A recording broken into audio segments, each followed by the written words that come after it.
अस्सलाम वालेकुम एवरीवन, आप सबको मेरे यूट्यूब चैनल पर बहुत बहुत वेलकम। आज जो मैं स्टोरी आपके साथ शेयर करने जा रही हूँ वो है एक ज़ईफ़ुल उम्र शख्स की, जो कि बहुत ही ज़ईफ़ होने के बायस जो है वो अपनी कफ़ालत ख़ुद से नहीं कर पा रहे थे। तो बहुत कुछ नेक सीरत अफ़राद जो है उनकी कफ़ालत का ज़िम्मा ले लेते हैं और उनको रहने और खाने पीने का उनका इंतज़ाम कर दिया करते।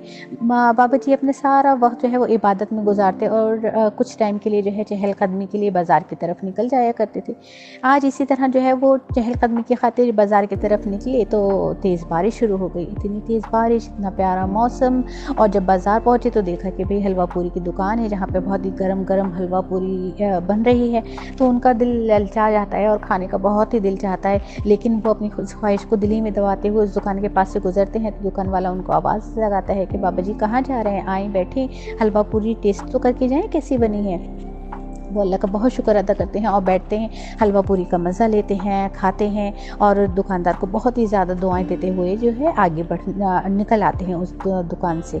तो जब वो इस हलवा पूरी का टेस्ट फ़ील करते हुए और बारिश का मज़ा लेते हुए जब बाज़ार की गली में आगे बढ़ रहे होते हैं तो वो ना हमवार ज़मीन पर इतने ज़ोर से उनके पैर पड़ रहे होते हैं कि उनको इस बात का अंदाज़ा ही नहीं होता कि जो है उनके पैर से उड़ने वाला कीचड़ और पानी बारिश का वो इधर उधर जा रहा है। उनके पीछे जो है एक हस्बैंड वाइफ जो है आ रहे होते हैं और उनके ड्रेस पर जो है उसकी वाइफ के ड्रेस पर जो है वो कीचड़ लग जाता है। उसके हस्बैंड को बहुत ही ज़्यादा गुस्सा आता है, वो तैश के मारे जो है बाबा जी को जाके बहुत ही भला बुरा बोलता है, बहुत ही ज़्यादा गुस्सा करता है। तो वाइफ उसको मना करती है, कोई बात नहीं, मैं ये ड्रेस जाके घर पे भी धो सकती हूँ, लेकिन वो अपनी वाइफ की भी एक भी नहीं सुनता और बाबा जी को गुस्से में ज़ोरदार धक्का देता है, वो ज़मीन पर गिर जाते हैं। फिर ये दोनों हस्बैंड वाइफ जो है वो अपने घर की तरफ चले जाते हैं। घर जाते हैं तो बारिश से तेज़ होने की वजह से उनकी सीढ़ियों पर पानी होता है। जब वो ऊपर चढ़ने लगता है तो वो शख्स जो है वो स्लिप होकर सीढ़ियों पर गिर जाता है, उसका सर जो है सीढ़ियों से टकराता है और उसके सर से खून निकलने लगता है और वो बेहोश हो जाता है। उसकी वाइफ बहुत ही ज़्यादा घबरा जाती है और शोर मचाने लगती है। तो आस पड़ोस के लोग आ जाते हैं और फिर वो उनको बताती है कि मेरे हस्बैंड ने जो है बाबा जी को भला बुरा कहा था, तो देखो इन्होंने दुआ दे दी और मेरे हस्बैंड के साथ ऐसा हो गया, वो बेहोश पड़े, उनको इतनी गहरी चोट आ गई है। उनमें से कुछ लोग जो हैं वो कहते हैं कहाँ है पापा उनका, तो शायद उधर से ही वो अपना झूमते हुए बारिश के मज़े लेते हुए आ रहे होते हैं। तो वो लड़के जो हैं उनको पकड़ लेते हैं और पूछते हैं कि आपने ऐसा क्या कहा जिसकी वजह से जो है देखिए उसके साथ ऐसा हो गया।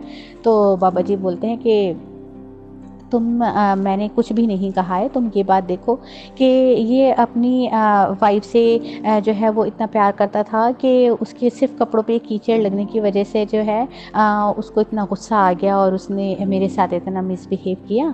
तो मेरा दोस्त तो मेरा रब है और अगर मेरे साथ कुछ होगा तो क्या उसको गुस्सा नहीं आएगा? मैंने ऐसा कुछ भी नहीं किया, मैंने कोई बद्दुआ नहीं दी।